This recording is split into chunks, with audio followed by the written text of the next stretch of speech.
Okay, so with that, our next presenter, Amisha, is very passionate about oil paintings of dogs dressed as former US presidents. Also, much like myself, she uses her spare time to procrastinate on all of her projects.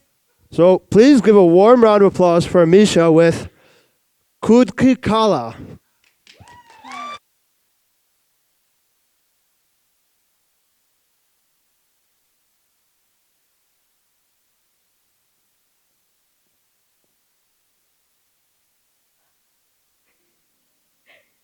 Craft.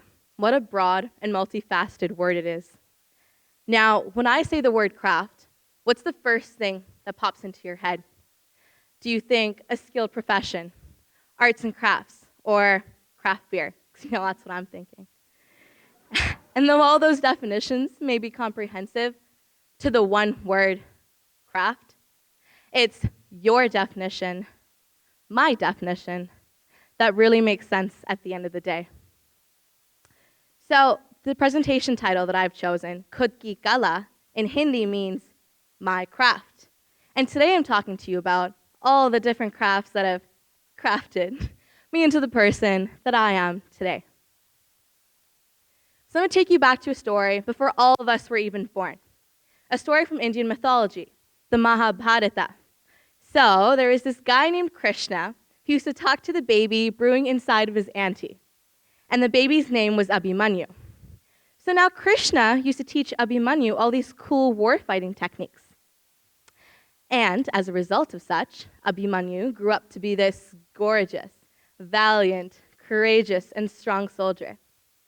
And I just believe this strengthens the fact that the healthy mentality of a child begins even before he or she is born, right there in the womb.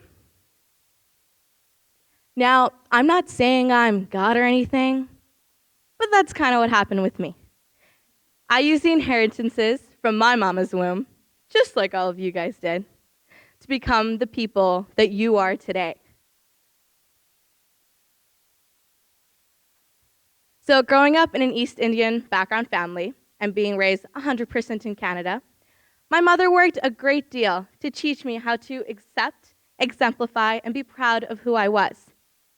Though the enticing world outside of her home lured me quite the contrary, and I began to carve myself out of my mother's life.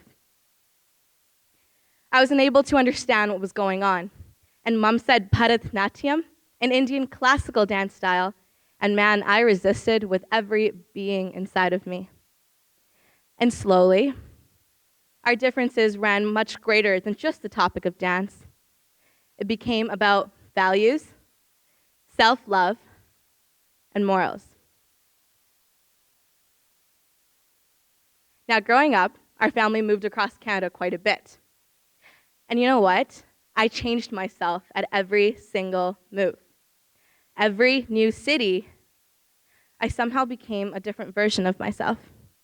And that's not okay. The only thing that stayed consistent the whole time through was my dancing. And how dance played a pivotal role in my life while growing up. I experimented with numerous different kinds of dancing. I did hip hop and ballet and all the Indian styles. And ironically enough, the ones that I did the most, I hated the most as well. And so every Thursday, I had Bharatanatyam and Bollywood. And man, I hated every single Thursday. With all of this going on in my mind, I constantly got caught up in the whole speed of life. And I'm now at the point where I realize that I didn't like all the Indian dancing and the paraphernalia that came along with it because of log kya kahenge? What will people say? But you know what? We're not at that realization just yet. So I'm going to tell you guys a story, Walking into grade 2, walk into dance class, I'm cool, everything's okay because I'm a dancer, life's good, all right? Walk into class, open up my supper, and this girl walks up to me, and I can still remember the menace in her voice, as she looks up to me and says, Amisha, why does your food smell like bird shit? That hit me. And as a child, you know what? It's not that big of a deal. But growing up, I couldn't stop myself from looking back at that day and realizing Man, I've had a lot of peanut butter and jelly sandwich since that day. And I don't even like PB&J. And slowly, piece by piece, I became this negative person. Instead of the ugly duckling, I became the ugly butterfly, exemplifying colors that I knew weren't mine. I was in this negativity aura, not appreciating the person that I had crafted myself to become. Eventually, the relationship between my mother and I started disintegrating. And that's when it hit me, and the gears started turning, that something needed to change. And I asked myself, why am I being like this? Why can't I be better? What can I do to be better? Something needed to change. And that change occurred in 2016 when our family moved to Lloydminster. It was a smaller city than something we'd ever been used to before. And being in a smaller city, I had less opportunities than what I was used to as well. I realized that the Indian dancing that I'd spent most of my life absolutely hating was that one thing missing. And so a couple months in, when I was asked to teach these 4 amazing children, along with a couple more now, the spell had been lifted. And I realized that everything was going to be okay because I was able to craft my talent, my passions, and my time in a different manner. The realization that I was able to blend these 2 worlds of mine made me the happiest I ever could be. And everything that I did from there on out had a meaning to it. And though I did not have my full range of dance because of a minor injury, it was a matter of acceptance that was prevalent in my life, that these 2 worlds were able to work together.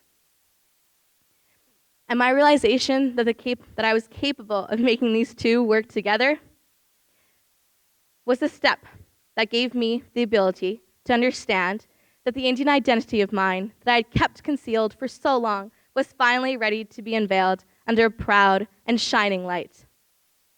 I built the bridge back to my parents, my family, and eventually my mom. And piece by piece, the differences that I had made, I eradicated. And I was determined to make it all work together again.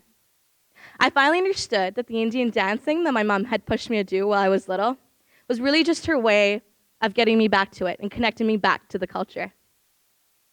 I'm now at the point in my life where I understand the 2 environments that I grew up in led me to be the confident, kind, and loving person that I think I am and continue to aspire to become. And though it was not easy to love myself and be okay with what was going on, my presentation today really is just a thank you to my parents, my family, and my mom for using the world of dance to connect me back to the person that they always believed me to be.